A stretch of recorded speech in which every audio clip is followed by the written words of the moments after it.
Hai, saya Leonita Mahaputri Kusumawardani dari kelas MN21F akan menjelaskan tentang peran, sejarah, dan tujuan akuntansi manajemen berdasarkan buku karangan Sep Beriska Manurung.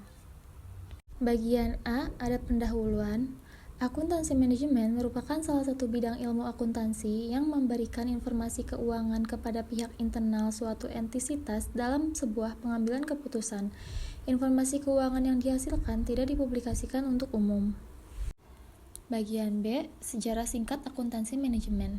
Pada abad ke-20, prosedur perhitungan biaya produk dan akuntansi manajemen dikembangkan antara tahun 1880 sampai 1925. Pada tahun 1914, banyak perkembangan awal yang menekankan pada perhitungan biaya menggunakan informasi ini sebagai pengambilan keputusan yang strategis. Seiring dengan munculnya pendekatan perhitungan biaya persediaan pada tahun 1925, penekanan pada perhitungan biaya produk mulai ditinggalkan. Bagian C, ada akuntansi keuangan dan akuntansi manajemen. Sistem akuntansi keuangan dan sistem akuntansi manajemen tidak dapat dihasilkan dari satu sistem saja, karena keduanya sangat berbeda. 3 alasan kedua sistem ini tidak dapat disatukan. Yang pertama, sistem akuntansi keuangan dirancang untuk menghasilkan laporan keuangan perusahaan secara keseluruhan. Yang kedua, waktu pelaporan sistem akuntansi keuangan terlalu lama. Yang ketiga, sistem akuntansi keuangan melaporkan sesuatu yang sudah terjadi. Yang keempat, ada penyusunan laporan keuangan menggunakan asumsi yang berbeda. Bagian D, sistem informasi akuntansi manajemen. Sistem informasi akuntansi manajemen adalah sistem informasi yang menghasilkan keluaran atau output dengan menggunakan masukan atau input dan memprosesnya untuk mencapai tujuan khusus manajemen. Adapun tujuan utama sistem akuntansi manajemen. Yang pertama, penyediaan informasi untuk menghitung biaya jasa dan produk serta tujuan lain yang diinginkan oleh manajemen. Yang kedua, ada penyediaan informasi dalam perencanaan, pengendalian, dan evaluasi. Dan yang terakhir, penyediaan informasi dalam mengambil keputusan. Bagian E, ada peran akuntan manajemen.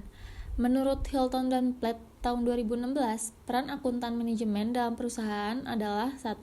Menyediakan informasi untuk pengambilan keputusan bagi manajer.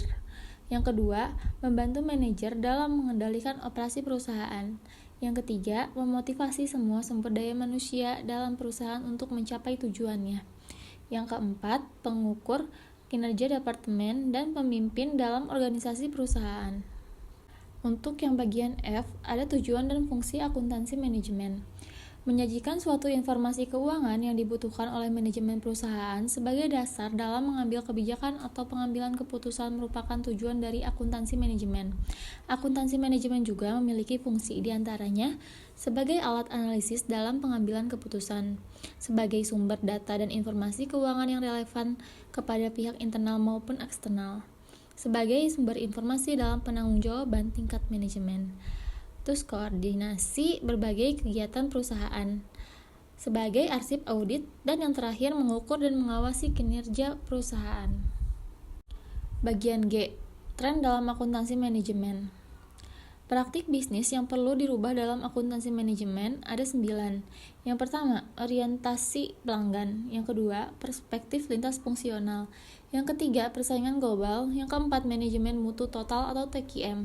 Yang kelima, ada manajemen berdasarkan aktivitas atau ABM. Yang keenam, ada waktu sebagai unsur kompetitif. Yang ketujuh, ada kemajuan dalam informasi teknologi. Yang kedelapan, ada kemajuan lingkungan manufaktur. Yang kesembilan, pertumbuhan dan deregulasi dalam industri jasa. Bagian H, perilaku etis dan kode etik untuk akuntan manajemen. Praktek akuntansi manajemen berkembang dengan tujuan membantu manajer dalam memaksimalkan laba dan akuntan manajemen yang bertugas membantu manajer dalam hal ini.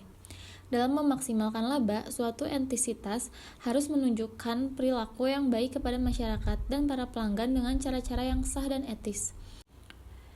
Institut Akuntan Manajemen Indonesia atau IAMI sebagai organisasi akuntan manajemen di Indonesia menerapkan kode etik akuntan Indonesia yang wajib ditaati oleh seluruh anggota IAMI dan para pemegang sertifikat CPMA. IAMI berkolaborasi dengan IAI atau Ikatan Akuntan Indonesia dan IAPI, Institut Akuntan Publik Indonesia.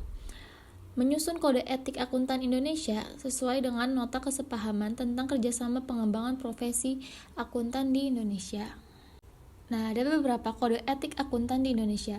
Bagian 1, kepatuhan terhadap kode etik prinsip dasar etika dan kerangka kerja konseptual. Bagian 2, ada akuntan yang bekerja di bisnis. Bagian ketiga, akuntan yang berpraktik melayani publik.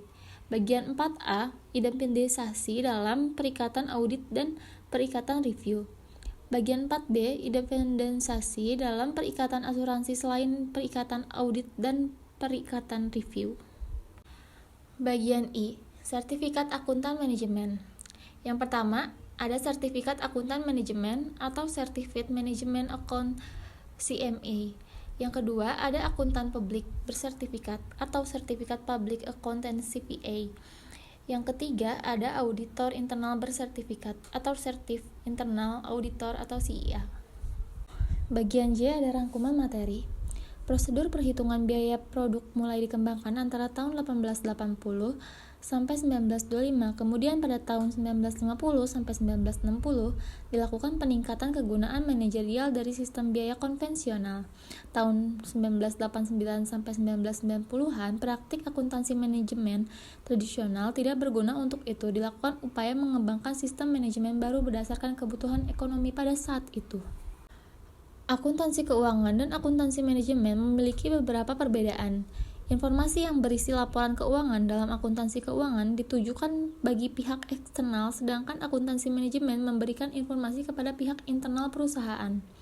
Pernyataan tentang prinsip dasar dalam kode etik akuntan terdiri dari integritas, objektivitas, kompetensi, dan kehati-hatian profesional, kerahasiaan, dan perilaku profesional.